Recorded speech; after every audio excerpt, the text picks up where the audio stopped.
বাজে সকাল 6:10, এটা 25 মিনিট ফাস্ট আছে। আর এই যে পোপাই রেডি হচ্ছে।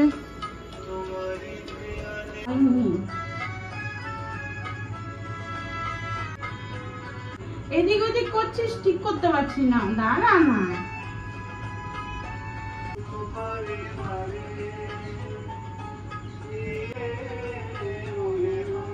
আজকে টিফিনে কি দেবে? কি আজকে টিফিনে কি দেবে? কেন, যা আছে তাই দেবো। কি দেবে?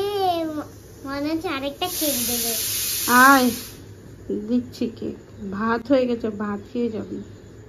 আর টিফিন না মানে কি দেবে? টিফিনে বিস্কুট আমার ভালো লাগে। কি বিস্কুট? নেই তো বিস্কুট। বিরিয়ানি নিয়ে যাবি? না, এইসব নিয়ে গেলে স্কুল থেকে তাড়িয়ে দেবে। তাহলে কি নিয়ে যাবি? বিস্কুট। Chilli chicken? না, এইসব নিয়ে গেলে তাড়িয়ে দেবে স্কুল থেকে। স্কুল থেকে দাঁড়িয়ে দেবে এসব নিলে? তাহলে বিস্কুট তাহলে মুড়ি ভিজিয়ে চিরা দিয়ে দি। চিড়ে তো নেই। আছে, মুড়ি চিরা আছে। চিরা মুড়ি ভিজিয়ে চিনি দিয়ে গুড় দিয়ে দি। টিফিনে দুধ ভাত নিয়ে যাব। দুধ ভাত নিয়ে যাবি টিফিনে? ঠিক আছে, দেখছি। কি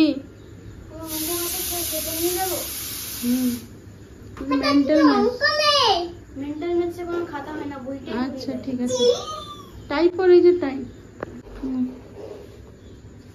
কার পাসওয়ার্ড লাগে? বলছে এটার পাসওয়ার্ড কি? সত্যি 001? কেন পাসওয়ার্ড যদি 001 হয়, 002 হয়, কি দরকারটা কি শুনি? ও কি ঠিক বলছি। নমস্কার, গুড মর্নিং। নতুন একটি ভিডিওতে তোমাদের সবাইকে স্বাগত। এখন বাজে সকাল 6:15 আর জুতা নিয়ে নিলাম, জুতা পরাবো। আর এরা কত সকালে উঠেছে, প্রায় 4টের সময় উঠেছে। উঠে দুটো মিলে খেলছে। এই আমি 2টার দিকে উঠে গেছিলাম। মাথা খাড়া হয়েছে, চুপ তাড়াতাড়ি নেই। ঠিক আছে, সে সকালবেলা উঠে শুরু হয়ে গেছে খেলা। কেন কাগজগুলোকে এভাবে নষ্ট করিস আমি বুঝি না। এইমাত্র ঘুম থেকে উঠেছি। কে? আমি। তুই এইমাত্র উঠেছিস? 4টের সময় কে উঠেছিল তাহলে? আমি। এখন কটা বাজে? এখন বাজে, স্কুল যাব এখন। কেন জানো? আমার মুখ দেখা যাচ্ছে। পুপাই কে জুতা পরেছে, পুপাই ফোন ধরে আছে। কেন জানো? অনেক তাড়াতাড়ি ঘুমিয়ে পড়েছিল গতকাল, ওই জন্যই সকাল সকাল। আর তারপরে ওই প্যাটিসের একটা পিস ছিল না ভাঙা, ওর সাথে আমি দুধ ভাত খেয়েছিলাম। তারপরে আমি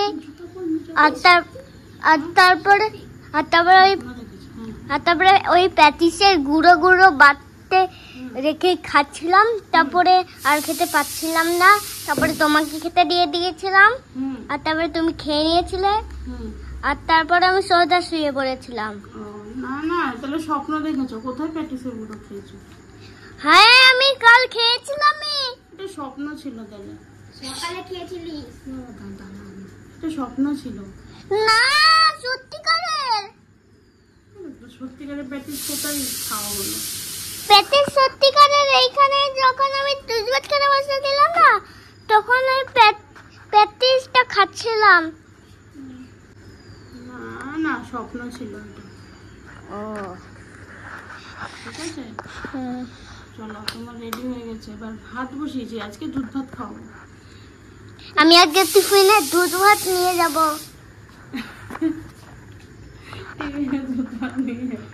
কি হাত দিয়ে খাবি? না, চামচ। একটা থালা দিয়ে দিবো, একটা থালা গ্লাস দিয়ে দেবো। আগে এত ভালোবাসতো না, আগে সোনাই দুধ ভাত খেত। এখন ও দাদার সাথে যে তুমি শিখে গেছে। খালি তাই ভালো লাগে। ঠিক আছে, এই মোজা পরতে তুমি। আজকে পুপায় রেড আর হচ্ছে হোয়াইট কালার শার্ট প্যান্ট, কিন্তু এই যে এইটা আর সাদা প্যান্ট, টি শার্ট হচ্ছে রেড কালার। কিন্তু জানো তো, গতকাল সাদা প্যান্টটা ধুয়ে দিয়েছি, শোনো তাড়াতাড়ি ধুয়ে দিয়েছি তো শুকায়নি। কালকে দুবার করে বৃষ্টি এসেছে, শুকায়নি। তো এবার কি করবো, ওই জন্য ওই ড্রেসটা পরিয়ে দিলাম, ডায়েরিতে লিখে দেবো যে শুকায়নি বলে, তাই আজকে এটা পুরো পাঠালাম। নাহলে আমি যদি ডায়েরিতে আমি না লিখে দিই, তাহলে ম্যামরা লিখে দিয়ে দেবে, মানে কেন ইয়ে করা হয়েছে, ব্রেক করা হয়েছে রুলস। তো এবার কি হয়েছে বলো তো, আমার সাদা প্যান্টটা শুকায়নি, তো একটা লং প্যান্ট রয়েছে, মানে ঠান্ডার দিনে যেটা পরতো। এবার ওই লং প্যান্টটা রয়েছে একদম বক্স খাটের ভিতরে। এবার আমার ওই শক্তি নেই যে বক্স কাট খুলে সাদা প্যান্ট বার করবো। তো বাবা যদি বাড়িতে থাকতো তাহলে বার করে দিত, তো একা আমার সম্ভব না। তো তার জন্যই আর সেটাও করলাম না, ওই নর্মাল যে স্কুলের যে সেটাই পরিয়ে দিলাম। দেখি ভাতটা একটু ঠান্ডা হোক। সবাই বই গুছিয়েছিস? সকালবেলা আমার এই চলে, জানো তো, বই গুছানো থেকে শুরু করে এখন ফুপার বই গুছাবো। আর হচ্ছে ও তো আর বইটা গুছাতে পারে না, ওটা গুছিয়ে দিই। বসে যা বসে যা, বস বস বস। দিয়ে দিয়ে একটু একটু খা, তাহলে হয়ে যাবে। দুধ ভাত রেগে আছে কিন্তু আমি। তাড়াতাড়ি না তাড়াতাড়ি না, তাড়াতাড়ি আয়, একটু একটু এসে গেছে গাড়ি। জলের বোতল নিয়ে জল খা। টিফিন ভরা হয়েছে? টিফিন ভরা হয়েছে? হয়েছে। চল বন্ধ কর, ঠিকঠাক বলবি। আর ম্যাম যদি বলে এই ড্রেস পরে এসছিস কেন, বলবি ম্যাম আমার হোয়াইট কালার প্যান্টটা ভেজা, কালকে বৃষ্টি হয়েছে আর শুকায়নি, ঠিক আছে, ওই জন্যে পরে আসতে পারিনি। ওইটা দিয়ে দিয়েছ? কোনটা দিয়ে দেবো? ওই ওই নে আমি বেরোবো।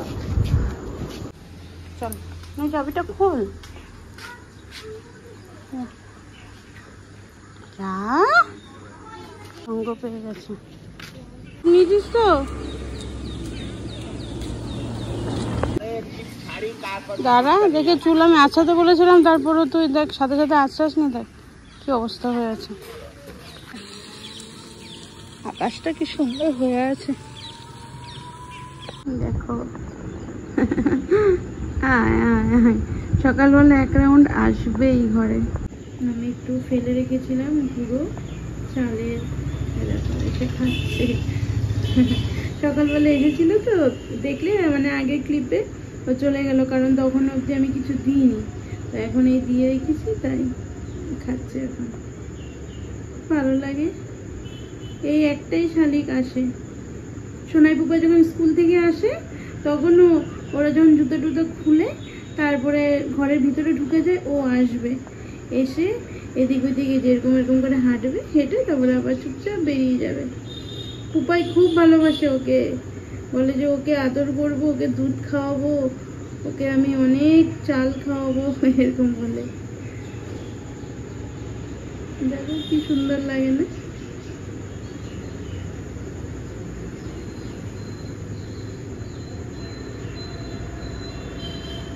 এই শালিক দেখলে ছোট্টবেলা একটা শালিক দেখলেই ইস, মানে বিশেষ করে ধরো সকালবেলা টিউশন যাচ্ছি, এক শালিক দেখলাম, মনে হতো যে যা আজকে টিউশন থেকে বাড়ি যাব, বাড়ি থেকে স্কুলে যাব, আজকে হয়তো স্কুলে গিয়ে ঝগড়া হবে, এক শালিক দেখেছি, এরকম একটা মেন্টালিটি কাজ করতো ছোটবেলা। তো এখন তো আর এসব নেই, এখন দেখো খাওয়া হয়ে গেছে, এখন বেরিয়ে যাচ্ছে, আবার একটু পরে আসবে। তো চলো, ওরা স্কুলে বেরিয়ে গেল, এবার কাজে লাগি। আর কাজ বলতে কি, আর আজকে জানো মাত্র ওদেরকে স্কুলের জন্য গাড়িতে তুলে দিলাম টোটোতে, আর দেখছি যে সোনাই এই টিফিন বক্স নেয়নি। মানে কি বলবো, মানে আমি যদি একটু একে দেখি ওকে দেখি, কারণ পুপাই দেখছি যে গেট খুলে দৌড়ে বেরিয়ে যাচ্ছে, পুপাই দেখছি যে গেট খুলে না দৌড়ে বেরিয়ে যাচ্ছে। এদিকে সোনাই পুপাই দুজনে টিফিন একসাথে রেখেছি, টিফিন বক্স। সোনাইকে আমি বললাম সোনাই টিফিন বক্সটা ভরে নে, কারণ ওর ব্যাগটা ছিল একদম ভিতর রুমে, ব্যাগটা নিয়ে তাড়াতাড়ি ভর, বিছানার মধ্যে রেখে দিয়েছি যেন বেরোর সময় দেখে। ছেলেটা তাও ঢুকালো না, এত ভোলা মন না। কিন্তু হ্যাঁ ঠিক আছে চলো, তাও ভাগ্যে যে আজকে ভাত খাইয়ে পাঠিয়েছি, কিন্তু ওই হয় না, সবাই টিফিন খাবে, ও কি করবে। এবার আমাদের সময় তো একরকম ছিল, তাই না, যে মানে আমাদের সময় বলে না, আমি যেরকম সেভাবে টিফিন নিতাম না, এমন না যে টাকা নিয়ে খেতাম বাইরে। স্কুলের মাঠের পাশে থাকে না সব ইয়েগুলো, ঝালমুড়ি মুড়ি বলো, কিছু আচার, যেগুলো হয় আর নর্মালি আমাদের বাংলা স্কুলে, তারপরে কি বলে ওগুলো মিশাল, তো আমি খেতাম না। গরমের দিনে বরফ থাকতো, তো আমি দরজার সামনে দাঁড়িয়ে থাকতাম, ওই আর আমি সেভাবে খেলতামও না সবার সাথে, চুপচাপ থাকতাম আমি, কারণ আমি ঝগড়াকে খুব ভয় পেতাম, যে কিসের থেকে কি হবে, ঝগড়া লেগে যাবে। হ্যাঁ, তারপরে ওই কাট্টি সিনটা চলতো না, কাট্টি হয়ে যেত। তো আমার কারোর সাথে সেভাবে কোনো দিনও শত্রুতা ছিল না, কারণ আমি সেভাবে কারোর সাথে মিশতাম না, সবার সাথে কথা বলতাম, দরজার সামনে চুপ করে দাঁড়িয়ে থাকতাম, সবাই খেলছে মাঠে, দেখছি, এই করছি, টাইম হতো, ক্লাসে ঢুকে যেতাম। তো সেই ক্ষেত্রে আমি অত নিতাম না তো টিফিন, কিন্তু সোনাই পুপায় কি হয়, ওদেরকে টিফিনটা তো দিতেই হয়, কারণ টিফিন বলে যে পেট ভরা খাবার তেমন না, টিফিনটা হচ্ছে একটা, জানো তো এখন ফিল করি একটা ফুর্তি বলে, একটা খুশির একটা একটু মুহূর্ত, যে মা কি দিয়েছে সেটা খাবো, একটু শেয়ার করব সবার সাথে, এটাই না। নাহলে তো পেট ভরে তো আর কিছু দেওয়া হয় না। কোনো সময় হয়তো মাঝে সাঝে ফ্রাইড রাইস বলো, একটু গোলা রুটি বলো, আমি তো সেভাবে ওদেরকে কিছুই গিয়ে করি না, যতটা পারি ঘরের থেকে বানিয়ে দেওয়ার চেষ্টা করি, আর ওরা সেভাবে কোনো চাহিদাও নেই। এখন আজকে ফুপাই বলছে দুধ ভাত নিয়ে যাবে, মানে বোঝো অবস্থা। তো যাকে এবার ঘরদোরগুলো গুছে, কারণ 3টা বিছানা গুছাতে হবে, 2টো বিছানা তো আমাদের ঘুমানো হয়। যেরকম কালকে সোনাই কি করেছে, ভিতরের ঘরে ঘুমিয়ে পড়েছে, এবার ওকে কত চেষ্টা করলাম, ও ঘুমিয়েছে পুরো এরকম ভাবে ঘুমিয়েছে, মানে এমনি মাথাটা দিয়ে শুয়েছিলাম ওই ঘরে, ওদের লাইট ফাইট জ্বালানো ছিল, আমি একা একা শুয়েছিলাম, তো কখন চোখ লেগে গেছে। এবার আধা রাত্রে দেখছি, এবার ওখানে সোনাই পুপাই দুজনেই ঘুমাচ্ছিল, এবার আধা রাত্রে দেখছি পুপাই চলে এসছে আমার পাশে, তখন বাজে ওই 3:30 ওরকম। তারপর 4টে বাজে দেখি সোনাইও লাইট ফাইট অফ করে চলে এসছে আমার কাছে। তো এই করে ওরা 4টে থেকে খেলছে 2 ভাই মিলে, আর আমি 5টার সময় উঠলাম। আমি যে আমাকে ডিস্টার্ব করিস না, একটু ঘুমাতে দেয়, সকালবেলা তো চোখ খুলতে ইচ্ছা করে না গো। তারপর ওয়েদারটা একটু ভালো, আজকে একটু রোদ উঠেছে, তো যাকে ওই বেরিয়ে গেল ওরা স্কুলে। এবার আমি কাজে ধরি, তো চলো। হ্যাঁ,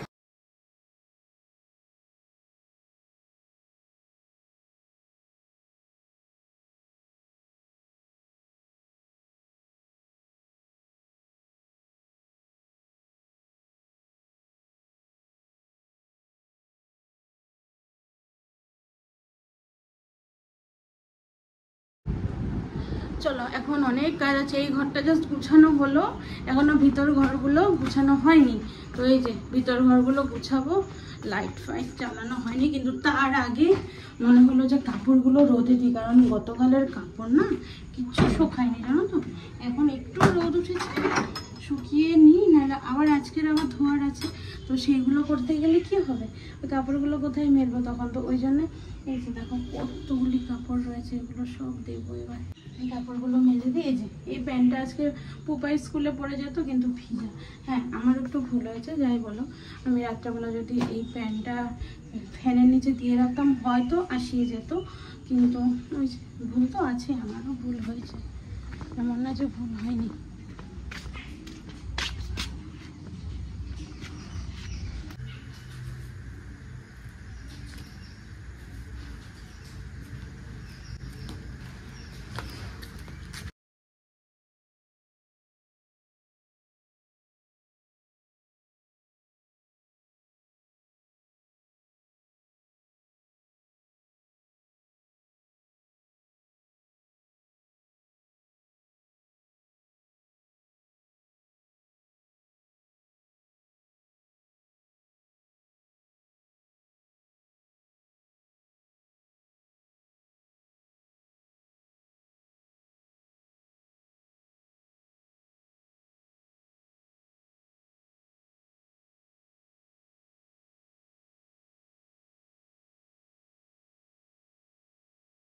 সব মেলে দিলাম, এদিকে কমপ্লিট হয়ে গেল।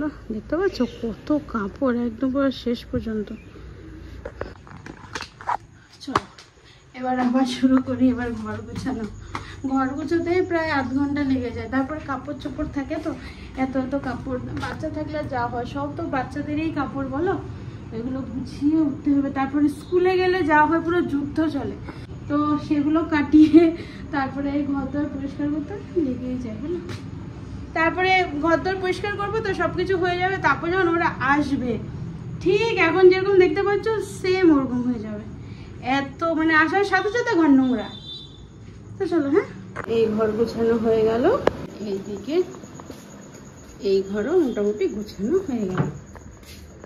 এই ঘরটা প্রচন্ড পরিমাণে নোংরা হয়, কেন বলো তো? এই যে সোনায় পড়ে এই জন্য। আর ওদের সোনায় বিশেষ করে পড়তে গেলে এইটা বানাবে, ওইটা বানাবে, কি চোর পুলিশ ওগুলো বানাবে, তারপরে হচ্ছে নৌকা বানাবে, হেলিকপ্টার বানাবে, প্লেন বানাবে, ওইসব করে করে জানো তো ঘরের মধ্যে শুধু কাগজ ছেড়ে ওকে কত বারণ করছি। ওর বাবা বলছে তাতেও হ্যাঁ পার্সেন্টেজটা কমিয়ে দিয়েছে, কিন্তু কন্টিনিউ রেখেছে। দেখেছো তো সকালবেলা একটা প্লেন বানিয়ে উড়াচ্ছে। তো যাকে ঘর দর পরিষ্কার করলাম, আর বিশেষ করে এই সাদা বেড কভার হলে ভালো লাগে ঘরটা। আর হ্যাঁ তোমাদেরকে আজকে একটা কথা বলি, আমাদের এই রেন্টেড যে হাউস রয়েছে, তো আমরা যেখানে আছি, তো তোমরা যদি চাও তোমরা কমেন্ট করে জানিও তো। মানে কয়েকজন বলেছো যে এই বাড়িটার একটু রুম ট্যুর দিও, একটু দেখবো কেমন করে কি রেখেছো না, যেটা হয় না হোম ট্যুর যেটাকে বলে, আর ভিডিও হয়। তো আমি যখন ফ্ল্যাটে থাকি, ফ্ল্যাটেও অনেকে বলেছে, কিন্তু আমার ফ্ল্যাট এত ছোট, আমার রুম ট্যুর কি বলবো, আমার একটা রুম দেখাতে গেলে না আরেকটা রুম শো হবে। তো রুম ট্যুর দেখার মতো কোনো পরিস্থিতিই নেই। যদি আমি ভিডিও বানাই তাহলে বেশিকে বেশি 5 মিনিট ভিডিও বেরোবে, বেশি ম্যাক্সিমাম, আর মিনিমাম হলে 3 মিনিট কি 2 মিনিটে আমার ভিডিও শেষ। তো সেই ক্ষেত্রে ওই জন্যই না আমি আর ভিডিও সেভাবে ক্রিয়েট করিনি। আমার ফ্ল্যাট হয়তো ভিডিওতে তোমরা দেখলে বলো যে প্রিয়াঙ্কার ফ্ল্যাটটা সুন্দর বা অনেকটা বড় লাগে, কিন্তু যে আমার বাড়িতে এসেছে তারা বলে ফ্ল্যাটটা তো অনেক ছোট, কিন্তু সাজিয়ে রেখেছি বলে ফ্ল্যাটটা বড় লাগে। আর সত্যি কথা বলতে এই ছোট ফ্ল্যাটটাতেই কিন্তু কম মানুষ আসেনি, বলো কম মানুষ এসেছে, সবাই মিলে এই ফ্ল্যাটে থেকেছে। এই ফ্ল্যাটটা সত্যি কি বলবো, আর মানে আমি সেদিন মাকে বলছি এত ছোট ফ্ল্যাটে আমি থেকেছি, আজকে আমার এরকম পরিস্থিতি, আজকে আমাদের টাকার থেকেও টাকা নেই। মানে একটা হয় না, নিজের হাজবেন্ড যদি কিছু ভালো মন্দ কিছু আর্ন করে, তখন কিন্তু সেই ক্ষেত্রে তার প্রাপ্য কিন্তু তার যে করছে সে, তার যদি মা বাবা থাকে সে, আর হচ্ছে তার ওয়াইফ আর তার সন্তান। তো সেই ক্ষেত্রে আমরা কি বলবো, আর মানে এতটাই বোকামি বলবো করে ফেলেছে ও, যে কিনা আমার কথা যদি তখন শুনতো তাইলে হয়তো আজকে এই দিনটা হতো না। ঠিক আছে, বিয়ের পর মানুষ কষ্ট করে, ঠিক আছে, অনেক কিছু হয়, আবার ধীরে ধীরে দুজন মানুষ যখন একসাথে হয়, একটা যখন সংসার শুরু হয়, তখন কিন্তু অনেক আপ ডাউন আসে। তখন কিন্তু তাও মানে কি বলবো, হাতে হাত রেখে সব কিছুতে এগিয়ে যায়। কিন্তু হাতটা যখন অন্যের হাতে, অন্যের বশবর্তী হয়ে যায় না, তখন হয় সংসারে ক্লেশ বলো, সব কিছু ক্লেশের থেকে শুরু করে সংসারের যে টাকা পয়সা হচ্ছে কি বলতো সংসারের লক্ষ্মী, সেখানে অলক্ষ্মী প্রবেশ হয়। ধীরে ধীরে সবকিছু শেষ হতে থাকে, আমাদেরও হচ্ছে সেই।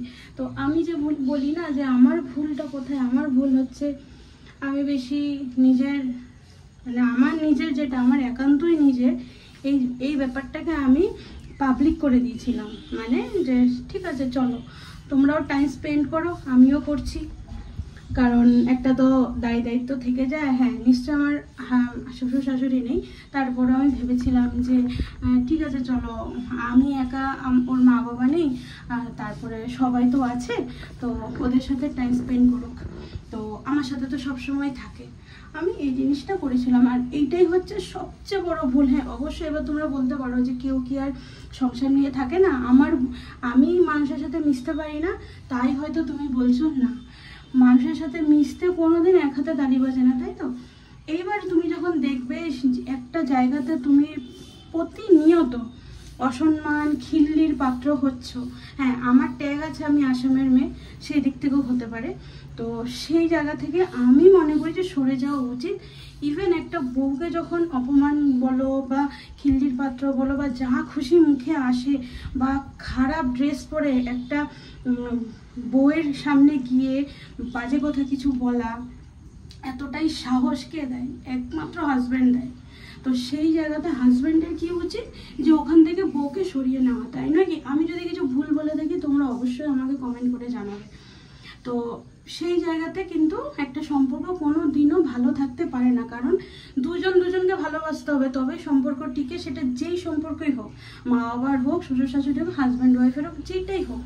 তো সেই ক্ষেত্রে আমার হয়তো কপাল খারাপ যে আমি সেটা পাইনি। এবার যারা এই জিনিসটা দুই তরফ থেকে ভালোবাসা পেয়েছে তারা তো সবচেয়ে লাকি পার্সন। হ্যাঁ, অবশ্যই এখন মনে করি যে কে আমাকে ভালোবাসলো না বাসলো সেটা কোনোদিনই কোনো ম্যাটার করে না। সবচেয়ে ম্যাটার করে হচ্ছে দুইজন বিয়ের পর সন্তানকে নিয়ে, হাজব্যান্ডকে নিয়ে ভালো থাকাটা, তাই না? তো সেই ক্ষেত্রে এই ব্যাপারটাই হয়েছে। এমন কি আমার সাদেতে কি বলবো, সাদা পাড়ের শাড়ি দেওয়া হয়েছে, তারপরেও রবি শুধু বলতো ও ঠিক আছে চলো, ঠিক আছে চলো। আমি আমার কষ্টটা বলতাম, এমন না আমি খুব উগ্র সহকারে কিছু বলতাম, তার জন্যই হয়তো আমি আজকে এই সিচুয়েশানে এসেছি। আর সেইটা আমি মনে করতাম যে আমার সাথে এরকম হয়েছে, ও হয়তো প্রতিবাদ করবে, কিন্তু না, এটা সবচেয়ে আমার ভুল ছিল। আমার সাথে হয়েছে, আমি প্রতিবাদ করব। আমি ভাবতাম যে এটা তো ওর রিলেটেড আছে, হ্যাঁ, তো ও প্রতিবাদ করবে, আমি কেন বলবো? এবার ও হচ্ছে কোনোদিন কিছু বলতো না। এটা মনে হয় সব ছেলেদের ক্ষেত্রেই হবে, এটা আমার ক্ষেত্রে শুধু না, এটাও সবার বাড়িতে হয়তো আছে এই ব্যাপারটা। তো আমার এটাই ভুল ছিল সত্যি, জানো তো, কারোর দোষ না, সব ভুলটা হচ্ছে আমার। আমি আমার মানুষটাকে ধরে রাখতে পারিনি, ছড়িয়ে দিয়েছিলাম যে না, সবার কাছে ভালো সাজুক, সবার কর্তব্য দায়িত্ব আছে। একটা বিয়ের পর একটা মেয়ে না চাইলে না, একটা বাড়ির ছেলে কোনো কিছু করতে পারবে না, একদম শিওর। তো সেই ছেলে যদি ঘরোয়া ছেলে হয়, তো তোমরা তো রবিকে চেনো, তো সে কোনো দিন কিছু করতে পারবে না, একটা টাকা এদিক ওদিক করতে পারবে না। তো সেই ক্ষেত্রে আমি যখন ভেবেছি যে আমার হাজব্যান্ডকে ঠিক আছে চলো সবার সাথে শেয়ার করি, কোন ঠাসা হয়ে গেলাম আমি। সবাই মিষ্টি মিষ্টি কথাতে এমন ক্যাপচার করে নিল, শুধু কি বলবো, মানে ইমোশনাল কথা বলো, ইমোশন বলো, ছোটোবেলার কথা বলো, সেগুলো টেনে টেনে, মানে যার যেটা কমজোরি না, মানুষ সেখানে আঘাত করে। ওফ, এত যদি ইমোশন হয় তাহলে আমি মনে করি সবার একটা দায়িত্ব কর্তব্য থাকে, ছোট হোক বড় হোক যেটাই হোক। তাদের ইমোশনগুলো কোথায় গেছে? তারাও তো ছোট থেকে বড় হয়েছে, তাই না? এমন না যে ও কর্তব্য করেনি, প্রচুর করেছে। কিন্তু ইমোশন শুধু কি একজনের ক্ষেত্রে? ইমোশন যদি হয় তাহলে সবার ক্ষেত্রে প্রযোজ্য, তাই না?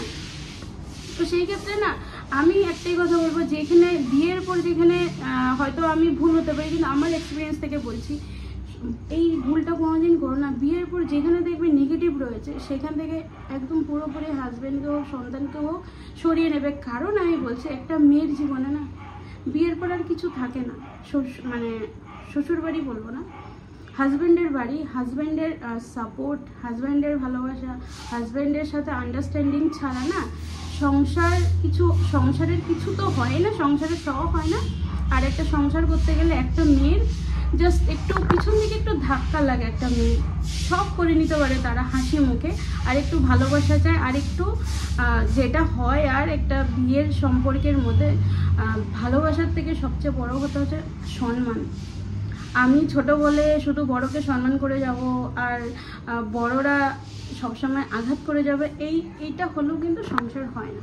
তো এই ক্ষেত্রে আমার ক্ষেত্রে এই জিনিসটা হয়েছে। পুরো বিয়ের পর থেকে ধীরে ধীরে ধীরে ধীরে আপগ্রেড হয়ে এসেছে, ঠিক আছে? এবার আপগ্রেড হতে হতে এমন হয়েছে যে আমি কখন আপগ্রেড হয়ে গেলাম যে আমার এখন পুরো মুখ চলে, পরিস্থিতি করে দেয়, জানো তো। আমি সত্যি ভদ্র, কিন্তু এখন মনে করি যে আমার মতো অভদ্র মেয়ে নেই। আমার সাথে এখন হচ্ছে কলিযুগ জেসে কোথায়, যেরকম আমার সাথে হবে, আমি অতি ভদ্র, আমি ভদ্রঘরের মেয়ে, কিন্তু আমার সাথে অভদ্রতা আমি সবাই জানি। আমি বলবো না আমি খুব সত্যি আমি অভদ্রতা আমি জানি না, আমি অসম্মান করতে জানি না, সব জানি। এখন মনে করি যে সব জানি। এত বছরে আমি কিছু আমি ভাবতাম যে কী করে বলবো, কী করে জিনিসটা করতে পারছে, বলবো না আমার থেকে তো অনেক বড় না, জিনিসটা উচিত হবে না। ধুস, উচিত জিনিসটা ধীরে ধীরে যখন বেড়ে যেতে থাকে না, তখন মানুষকে বাধ্য করে। তো সেই ক্ষেত্রে আমি ঠিক তেমন হয়ে গেছে। বলতে পারো আমার ভুল, ঠিক আছে, আমার যদি ভুল, আমি যদি চাই আমি সুস্থভাবে সংসার করি, এটাই তো চাইবো। তো সেই ক্ষেত্রে যদি আমি ভুল থাকি তাহলে আমি সুস্থভাবে সংসার করতে চাই, আমার ছেলেগুলোকে মানুষ করতে চাই, আর আমার হাজব্যান্ড যেন আমার কথা শুনে বলবো না, সংসার দিকে যেন মন দেয়, অন্য ফ্যামিলির দিকে যেন মন না দেয়, সেটা হচ্ছে আমার পাওয়া এখন। কেউ 12 ক্লাস পাস করেছে, আমি নিজের হাতে গিয়ে 9,000 টাকা ধরিয়ে দিলাম, 9 না 10 সামথিং হবে, ধরিয়ে দিলাম। আমার ঠিক মনে নেই, কিছু বছর আগের কথা তো। তো তারপর ঘুরতে নিয়ে গেলাম, কারণ আমি মনে করি আমরা একা একা ঘুরবো। পাস করেছে, আমার সত্যি যারা পড়াশোনা করে না, আমার তাদেরকে খুব পছন্দ হয় আর খুব আদর লাগে, সে যেই হোক। তো ঘুরতে নিয়ে গেছি, বাবা মানে ঘুরিয়ে নিয়ে আনলাম সন্তানকে, আর মা যেন আমাকে চেনেই না। মানে কি বলবো বলো তো, সেটা ওই বলি না আমার কপালের দোষ। আর হয়তো আমার কিছু খারাপ আছে, আমি জানি না। যদি কিছু খারাপই থাকে, আমি মানলামই আমার কিছু খারাপ আছে, এইটা নেওয়ার বেলা তখন মনে থাকে না। ওইটাই হচ্ছে ব্যাপার, জানো তো। যখন আমি মুখটা খুললাম, কারণ সংসারটা তো আমার না, আমারও তো বাঁচতে হবে।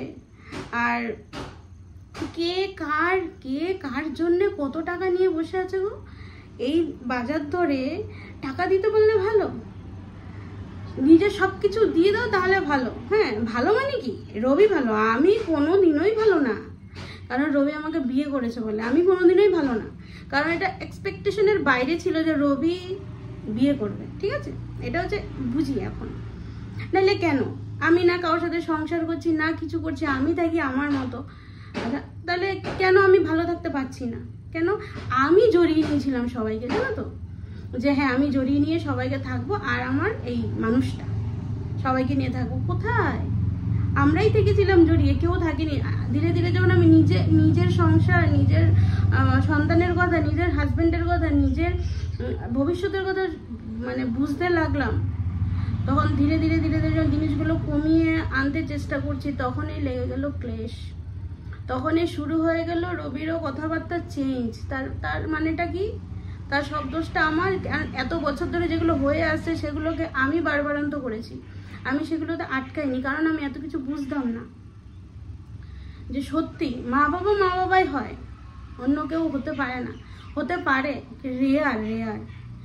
একতরফা ভালোবাসা দিলে আরেকতরফা বুঝতে হয়, একতরফা যদি কোনো কিছু একটাকে কেউ সাহায্য করে, তার জন্য জিগার উজাড় করে দিতে হয় যে আমি আছি, কিছু দিক না দিক মন থেকে বলতে হয় যে আমি আছি।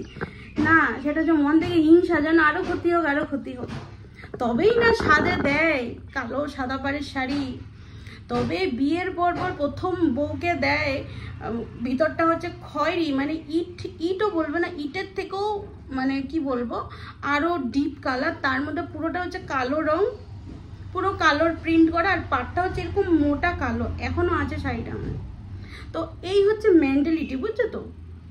অথচ কিন্তু তারা কিন্তু প্রচন্ড পরিমাণে জানে যে একটা বউয়ের নিয়ম কি, সিঁদুর পরা, ফোঁটা দেওয়া, আলতা পরা, হেভি নিয়ম জানে।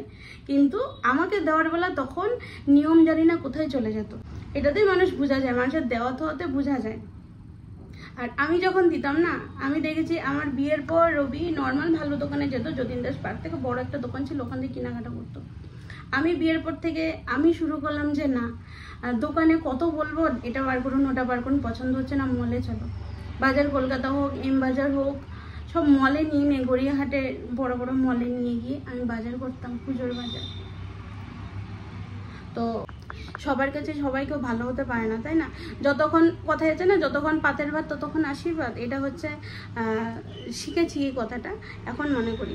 কই আমি তো আমার কোনো মানে কষ্টের এত কষ্টের দিন গেছে, আমি তো কাউকে পাশে পাইনি। আমি কেন সবার পাশে গিয়ে দাঁড়াতাম, তাহলে আমার বোকামি না বলো।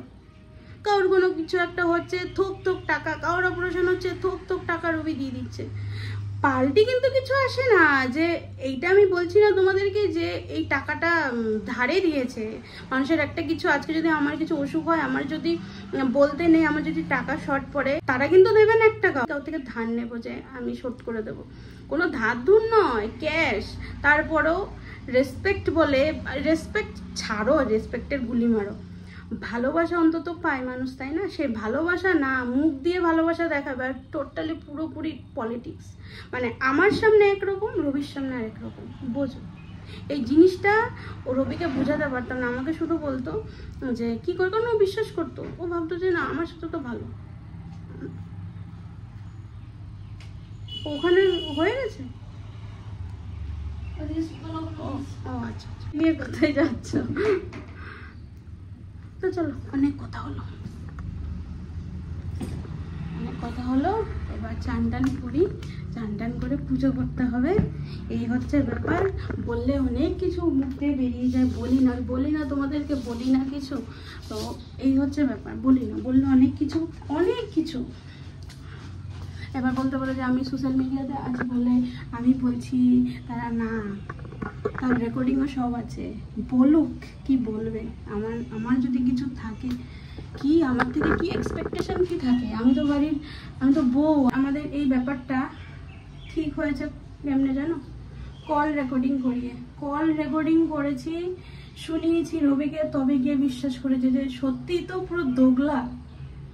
তার আগে পর্যন্ত বিশ্বাস করেনি, আর তার জন্য আমাদের সংসারে এরকম ঝামেলা। তো একটাই কথা বলো ভিডিওতে, সংসার যদি করো, নেগেটিভ পার্সনকে, নেগেটিভ থার্ড পার্সন যারা আছে তাদেরকে সংসারের মধ্যে অ্যালাউ করবে না। আমার এক্সপিরিয়েন্স থেকে বলছি, তাহলে দুঃখের সীমা থাকবে না। আর তার থেকে কি হবে বলো তো, সন্তান যদি থেকে বাড়িতে, তারা প্রচণ্ড পরিমাণে সাফারার হবে, তাদের গ্রোয়িং যেটা তারা সুস্থভাবে বড় হচ্ছে সেটা হতে পারবে না, প্রচণ্ড পরিমাণে বাধার সম্মুখীন হতে হবে। কারণ আমাদের একটা মা বাবার মানসিক পরিস্থিতি ভালো থাকে না, তাই না? তো সেই ক্ষেত্রে বাচ্চারা এফেক্টেড হয়। তো সেই ক্ষেত্রে মনে রাখবে, পজিটিভ মানুষ অলওয়েজ ওয়েলকাম করবে জীবনে, কারণ মানুষ দরকার আছে, মানুষ ছাড়া হয় না। একটা জিনিস জানবে, বিপদে কিন্তু কাউকেই পাবে না, কিন্তু তারপরেও মানুষ দরকার, একটু কথা বলা, একটু হাসি খুশি কিছু শেয়ার করা। কিন্তু নেগেটিভ মানুষকে কোনোদিন জীবনে রাখবে না, তাহলে জীবন একদম পুরো ডিস্ট্রয় হয়ে যাবে। তো চলো চান টান করি, আজকে অনেক ফুল ফুটেছে, অনেক। আজকে মনের কথা একটু তোমাদেরকে খুলে বললাম, আর আমার এক্সপিরিয়েন্স তোমাদের সাথে শেয়ার করলাম, যেহেতু আমিও মনে করি যে সবাই তোমরা ভালো থাকো, তাতে কিনা অনেকটা বড় ভিডিও হয়ে গেল। তো চলো, হ্যাঁ, আজকের জন্য আসছি। সবাই খুব ভালো থেকো, সুস্থ থেকো এবং সাবধানে থেকো। নমস্কার।